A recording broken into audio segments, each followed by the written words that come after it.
Mike Wells here. Let's jump into video 2, the stems mastering process. In this video, we're going to cover receiving the stems from your engineer, working with your mixer to get the files that you need, the tools and workflow that you'll need to do the stems processing, and the tools and workflow that you'll need to do the stereo processing. We're ready to receive stems, and how I recommend going about this is you want to work with the engineer, discuss the project that you're working on, and determine with him or her how you're going to break this down into separate elements or what stems you're going to create. In our prior video, we talked about a rock example, just a regular rock band. So let's stick with that for now. And this is the example I'll be using in video 3 as well. So here the engineer and I have decided to go down to 4 stems: guitars, bass, drums, vocals.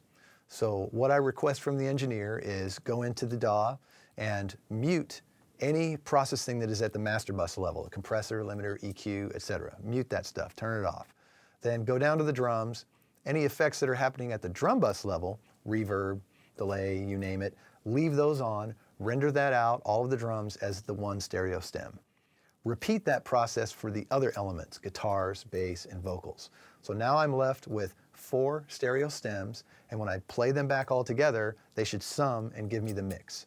I also ask for the mix itself as one stereo file, and if there is master bus processing there, compressor, limiter, EQ, I want that on the mix because that becomes my reference.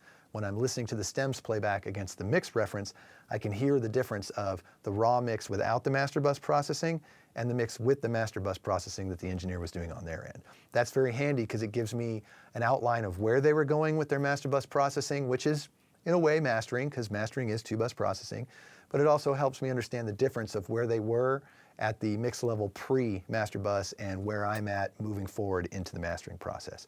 If you find that when you're playing back the stems that things go over 0 dBFS, you want to go back to your engineer and have a little chat with him or her about what's happening and figure that out, because when you play it back on your end, nothing should be going over 0. So now that you have the stems, you've got everything loaded up, let's move next into the tools and workflow that you're going to need for handling the stems processing.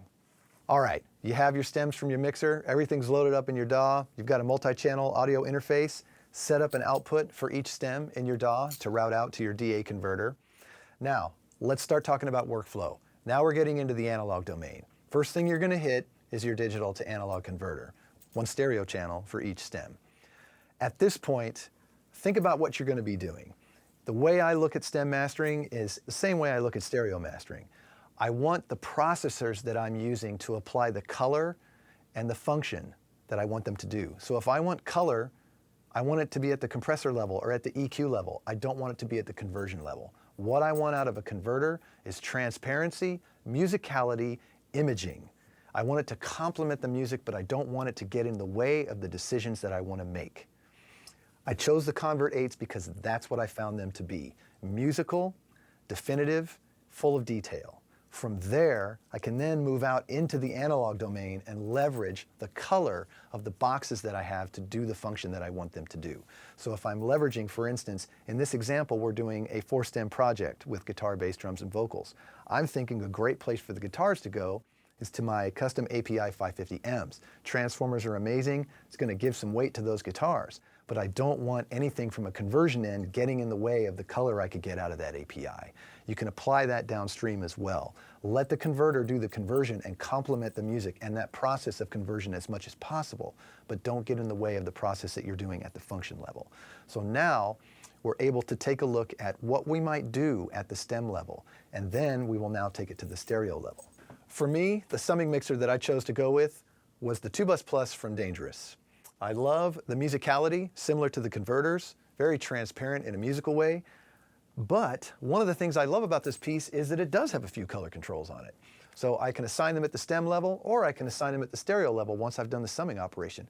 Once we're at that sum stage and now I've got a stereo mix, now you want to take it into whatever stereo processing you're doing at that point and then capture it back in as your finished master. Taking a step back and looking at this whole process real quick, we're leveraging small changes at the stem level, EQ, compression, limiting, etc., to make space for these elements that are going to build up and cause problems when we get to the stereo mastering level.